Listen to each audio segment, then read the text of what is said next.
नमस्कार, स्वागत है आपका सोशल इंडिया इंडिया की आवाज पे। आज हम आपकी मुलाकात करवाने जा रहे हैं एक ऐसे व्यक्ति से जो किसी पहचान के मोहताज नहीं। जी हाँ, हम बात कर रहे हैं डॉक्टर राज श्रीवास्तव की, जो संपूर्ण भारत में श्री राधा कृष्ण सेवा संस्था के ट्रस्टी हैं और समाज सेवा में इनका विशेष योगदान है।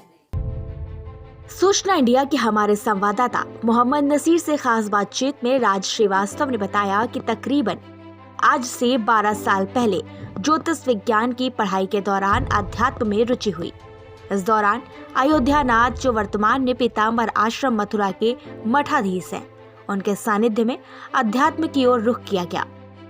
बातचीत के दौरान यह भी बताया कि ट्रस्ट के कार्यों में गुरुकुल की शिक्षा, गौशाला निर्माण और आजीवन सदस्यता लेने का भी प्रावधान है, जिसके अंतर्गत 9044240855 मोबाइल नंबर के द्वारा ट्रस्ट में संपर्क किया जा सकता है।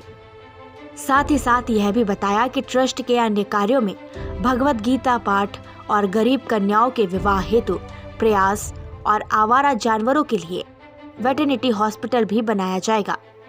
किसी भी आवश्यकता पड़ने पर बेजुबान जानवरों का समय से इलाज मुहैया हो पाए।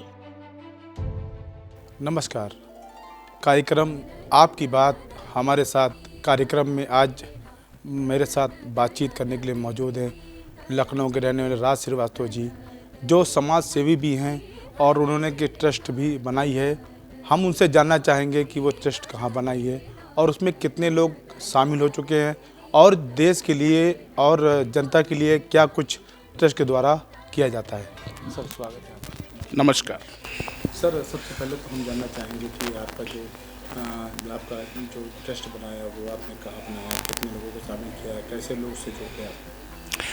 ट्रस्ट जो है, जो हमने ट्रस्ट का रजिस्टर्ड कराया है, ट्रस्ट का नाम है श्री राधा कृष्ण सेवा संस्थान श्रीधाम वृंदावन। यह ट्रस्ट हमने श्रीधाम वृंदावन में मथुरा से रजिस्टर्ड कराया है। Trust all over India working करेगा और वर्किंग जो करेगा ट्रस्ट, इसमें आध्यात्मिक और चैरिटेबल और आपका धर्म से रिलेटेड जो भी वर्क है, धर्म का प्रचार प्रसार करना। और जैसे आज के समय में हम लोग कोई भी कार्य करते हैं, धार्मिक कार्य में हम हैं, तो कोई भी पर्टिकुलर आदमी अकेले कोई भी धार्मिक कार्य नहीं कर सकता। उसे किसी ऑर्गेनाइजेशन के साथ या किसी एनजीओ के साथ या किसी सोसाइटी के तहत या अपने ही मोहल्ले में या अपने ही क्षेत्र में कोई संगठन इकट्ठा करके उससे ही वर्किंग करना है। तो इस चीज़ का जो है, काफ़ी समय से मेरे मन में ये चीज़ें थी। तकरीबन आज से नहीं, ये बात अब से 10 साल 12 साल पहले है। जब मैं पढ़ रहा था, पढ़ने के समय से मैं अध्यात्म में मुझे रुचि हुई। मैंने अध्यात्म को पढ़ना शुरू करा, बहुत सारी किताबें पढ़ी, मैंने बहुत सारी नॉलेज ली और मैं ज्योतिष भी किया। ज्योतिष मैंने बनारस हिंदू विश्वविद्यालय से ज्योतिष में MA BA किया, MA किया। उसके बाद मैंने ज्योतिष को अपने जो है गुरु हैं, जिन्हें मैं ज्योतिष के अपने गुरु मानता हूँ, जो है अयोध्यानाथ मिश्र हैं। वो गोरखपुर के रहने वाले हैं, लेकिन इस टाइम मुजफ्फरनगर डिस्ट्रिक्ट प्राचीन शुक्रताल स्थिति है, वहाँ पे पीताम्बरी आश्रम के मठाधीश हैं। उनसे मैंने ज्योतिष की दीक्षा ली, ज्योतिष के बारे में पढ़ा। मैंने ज्योतिष को बहुत अच्छे से पढ़ा है, लेकिन फिर भी मन में चीज़ें ये आती थी कि अध्यात्म में ज्योतिष एक जो है, एक पर्टिकुलर अध्यात्म नहीं है। ज्योतिष एक गणित है, मैथमेटिक्स है, लेकिन अध्यात्म में कुछ किया जाए। शुरुआत होती चली गई, गुरुओं से मिलता चला गया, सानिध्य में होता चला गया। अभी लखनऊ में ही रिसेंटली इसी 2020 में, अभी नवंबर में रामलीला हुई। तो मैं ऐसे ही घूमने के लिए गया अपनी पत्नी के साथ। तो रामलीला में देखा, तो वहाँ पे बैठा देखा, तो वहाँ पे वृंदावन से रामलीला का मंचन करने के लिए जो कलाकार थे वो वृंदावन से आए हुए थे। उनसे बातचीत हुई तो वहाँ पे हमें दोनों को प्रभु श्री रामचंद्र जी के स्वयंवर का कन्यादान करने का सौभाग्य प्राप्त हुआ। उस कन्यादान करने से जब हमने वो किया तो हमने रामलीला को देखा। 2 दिन हम गए। तीसरे दिन जो व्यास जी थे, जो वहाँ रामलीला मंचन में जो व्यास जी थे कर रहे थे, उनका नाम हरिओम दास जी महाराज श्रीधाम वृंदावन से हैं। उनसे बातचीत हुई तो मुलाकात हुई तो लगा कि हाँ है, क्योंकि रुझान होने के तहत सानिध्य में संतों के सानिध्य में आना, उनसे मिलना मुझे अच्छा शुरू से ही लगता था। तो वो भी श्रीधाम वृंदावन वैष्णव ब्राह्मण मैंने उन्हें अपने यहाँ इनवाइट किया, भोजन हुआ, वो 16 ब्राह्मणों का भोजन हुआ, चीज़ें सब अच्छे से हुआ, रामलीला हुई, दशहरा हुआ, चले गए। फिर मैं दीपावली के बाद वृंदावन गया। वृंदावन जाने के बाद मैं वहाँ मिला, वृंदावन रहा, क्योंकि वृंदावन के बारे में बोला जाता है कि आप दुनिया के कितने भी धाम तीर्थ कर लो, जिसने श्रीधाम वृंदावन की यात्रा ना की हो, बांके बिहारी के दर्शन ना किए हों, तो उसका सारे धाम करना बेकार है। ये सुना भी था, ये पता भी था, मन में जिज्ञासा भी थी, लेकिन ईश्वर की कृपा ऐसी हुई कि मैं वृंदावन चला गया। मैं अपने पत्नी के साथ, बच्चों के साथ श्रीधाम वृंदावन यात्रा में दीपावली से नेक्स्ट अगले दिन शुरू की। गया, वहाँ पे गुरुजी मिले, आश्रम में रुके, आश्रम में वहाँ रहे, बांके बिहारी जी के दर्शन करें, निधिवन के दर्शन करें, और तमाम जो वहाँ पे मंदिर हैं जो प्रमुख हैं, क्योंकि कहते हैं कि श्रीधाम वृंदावन वो धाम है जहाँ साक्षात ठाकुर जी और साक्षात प्रभु विराजमान हैं। ये हुआ, इसकी अनुभूति हुई। वहीं पे बाबा नीम करोली बाबा का आश्रम है। बाबा नीम करोली का मैं जो है कैंची धाम से 2.5-3 साल से रेगुलर उनके सानिध्य में रहा हूँ। उनके परम भक्त हैं, मेरे परिवार पे उनकी विशेष कृपा है, उनकी समाधि के दर्शन हुए। वहाँ से आने के बाद मन में एक अलग सा जिज्ञासा हो गई। एक दिन महाराज जी से बात हुई, महाराज जी कहने लगे कि भाई अध्यात्म में आप हैं, चीज़ें हैं, तो क्या आप आगे बढ़ना है? मैंने कहा गुरुजी आगे बढ़ना है, कुछ करना है। ऐसे ही अचानक बैठे तो उन्होंने कहा तुम भागवत करा लीजिए। हमने कहा भागवत कैसे? भागवत के बारे में सुना नहीं था। संकल्प हो गया, चीज़ें होगी, भागवत को शुरुआत करी, लेकिन भागवत के पास जो है लेने का अभी कोई ज्ञान नहीं था, अनभिज्ञ था कि भागवत होती क्या है, चीज़ें हैं।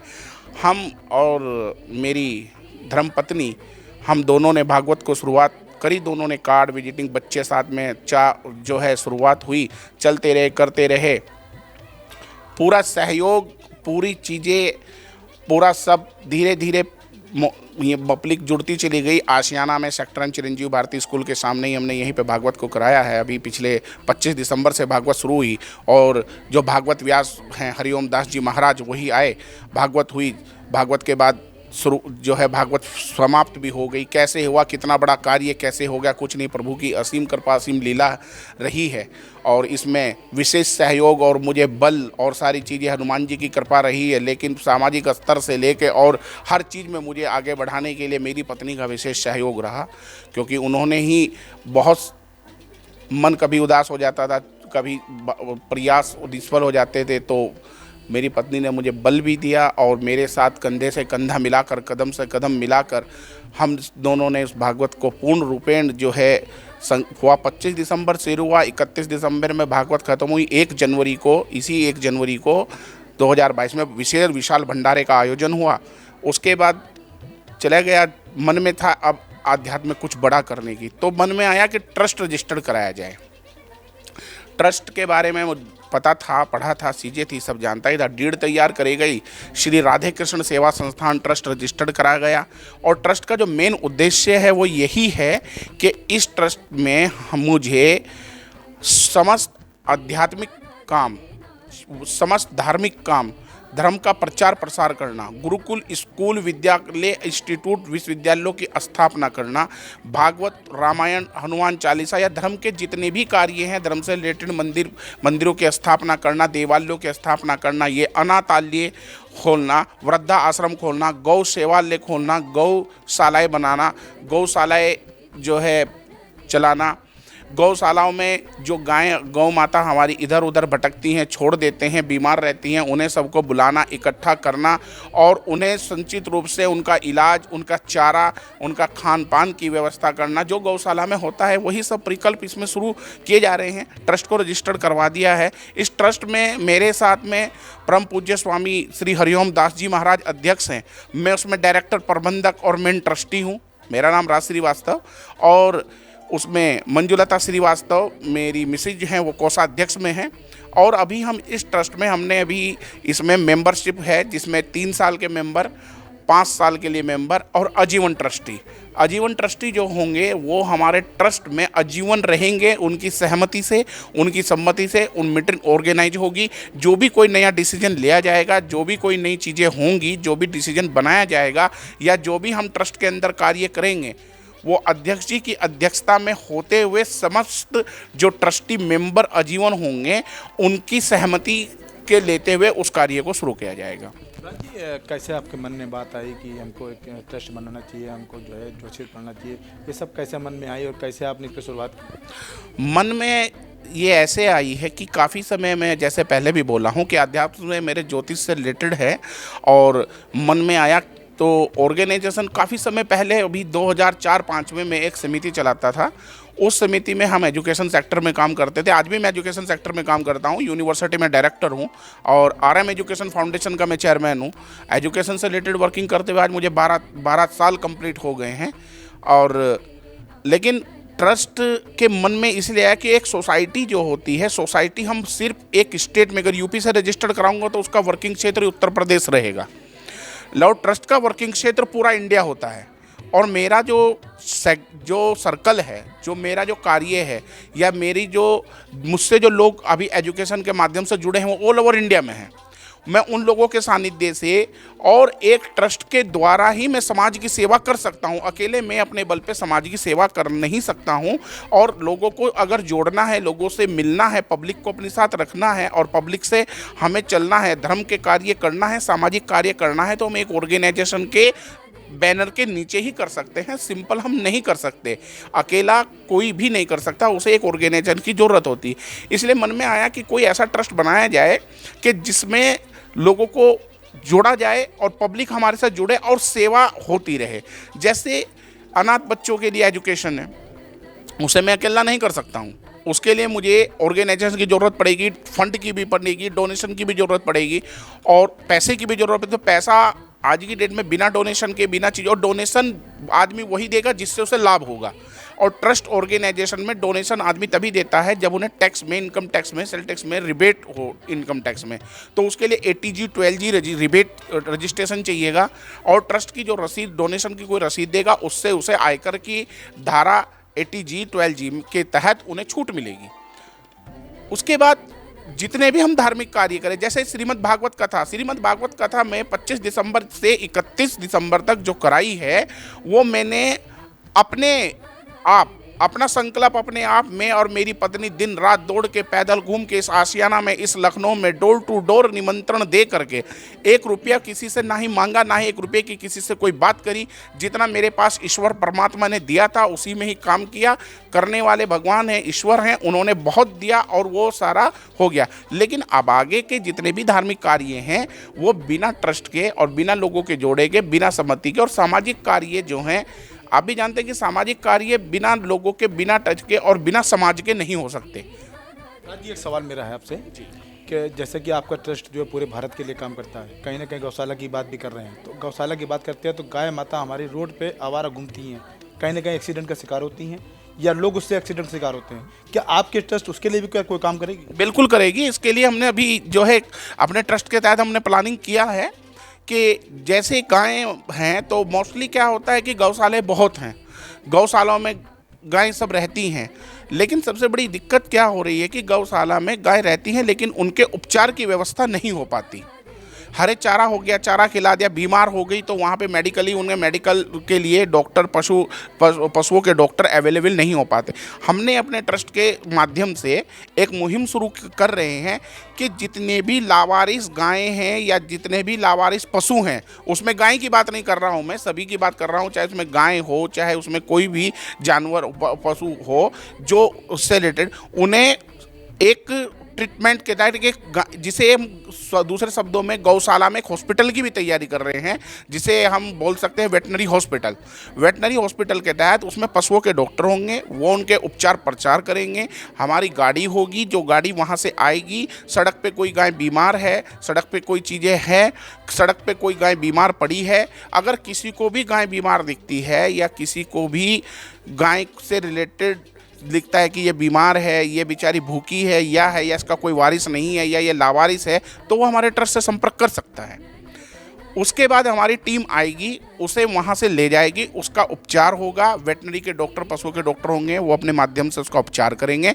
उन्हें गौशाला में रखा जाएगा, उनके चारे की, भोजन की सारी व्यवस्था है, सारी चीज़ें हैं, और उन्हें पर्टिकुलरली वहाँ पे एकदम संयोजित करके और सुरक्षित तरीके से और अच्छे से अच्छा उनके साथ में क्या जो है बर्ताव किया जाएगा। और वो रहेंगे, जितने भी लावारिस हैं उन सबको हम अपने हॉस्पिटल में रखेंगे और अपनी गौशाला में उन्हें स्थान देंगे।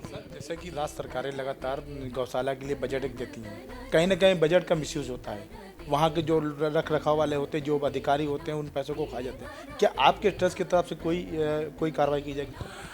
देखिए, मैं अपने ट्रस्ट के माध्यम से कार्रवाई की बात तो नहीं करूंगा, क्योंकि कार्रवाई का करना है, डोनेशन होता है, डोनेट आता है, पैसा आ रहा है, और गौशाला के लिए बहुत सरकारी अनुदान राशि बहुत आ रही है, चीज़ें आ रही हैं।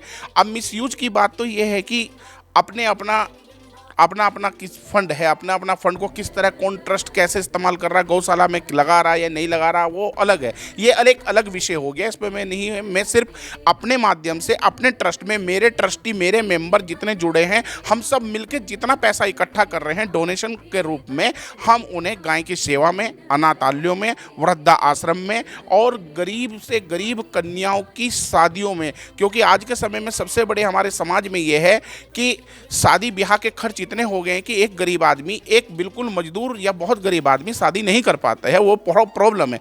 उसमें हमारा ट्रस्ट सहयोग करेगा। और जहाँ तक होगा, जो बहुत ही गरीब हैं, बिल्कुल हैं, तो सामूहिक विवाह का आयोजन किया जाएगा, जिसे मैं गरीब जोड़ों को जो है हमारे ट्रस्ट के अध्यक्ष जी और हमारे ट्रस्टी सब अपनी तरफ से उनका जो है पूरा खर्चा देंगे। खर्चा करने के बाद उनका कन्यादान होगा और उनकी विदाई, और उन्हें सम्मान जो है उन्हें समाज में बराबर हिस्सेदारी, बराबर का दर्जा समाज में दिया जाएगा। सर, क्या कोई टोल फ्री नंबर या कोई नंबर आपने जारी किया है इसके संपर्क करने के लिए? देखिए, अभी टोल फ्री नंबर जारी नहीं किया है, क्योंकि अभी स्टार्टिंग है, अभी हम लोगों का चल रहा है, लेकिन अभी इसमें एक पर्टिकुलरली नंबर जो है टोल फ्री नहीं है। मेरे अपना पर्सनल नंबर, कॉन्टैक्ट नंबर ही है 9044240855। इसी नंबर पे कॉल कर सकते हैं। कॉल करने के बाद हमारे ट्रस्ट में जो भी इस नंबर को ऑपरेट कर रहे हैं ऑपरेटर, वो आपसे कांटेक्ट करेंगे। आप अपनी समस्या, चाहे गौशाला से रिलेटेड समस्या हो, चाहे वो गाय, चाहे वो अनाथालय से रिलेटेड समस्या हो, चाहे वो वृद्धाश्रम से रिलेटेड समस्या हो, चाहे वो किसी धार्मिक आयोजन अनुष्ठान हो, भागवत, रामायण, रामलीला, हनुमान चालीसा, सुंदरकांड, रासलीला, राम कथा, शिव कथा, कोई भी आयोजन करना हो, तो हमारे यहाँ ये सब फैसिलिटी, ये सब चीज़ें हमारे यहाँ अवेलेबल है। तो ये थे हमारे साथ राज जी, जिन्होंने साफ तौर पे बताया कि अगर संपर्क करना हो तो उसके लिए कॉन्टैक्ट नंबर भी जारी किया। कहीं ना कहीं ये जनता के लिए एक अच्छी बात है कि कहीं ना कहीं जो भी सुविधा गरीब लड़कियों के लिए अगर शादी की ज़रूरत है, कुछ अनुदान की ज़रूरत है, तो उसके लिए राज जी का नंबर बिल्कुल उन्होंने बताया है, आपने भी सुना। कहीं ना कहीं ये आपके लिए एक अच्छी खबर है कि इस तरह का ट्रस्ट एक बना हुआ है जो पूरे भारत में काम कर रहा है, और ऐसे ट्रस्ट की हमें ज़रूरत है जो हमारे गरीब लोगों के काम आए। कैमरामैन अभिषेक के साथ मोहम्मद नसीर, सूचना इंडिया, लखनऊ। बोटा का MU4501, जिसमें है बैलेंसर शाफ्ट, एक ऐसी खास टेक्नोलॉजी जो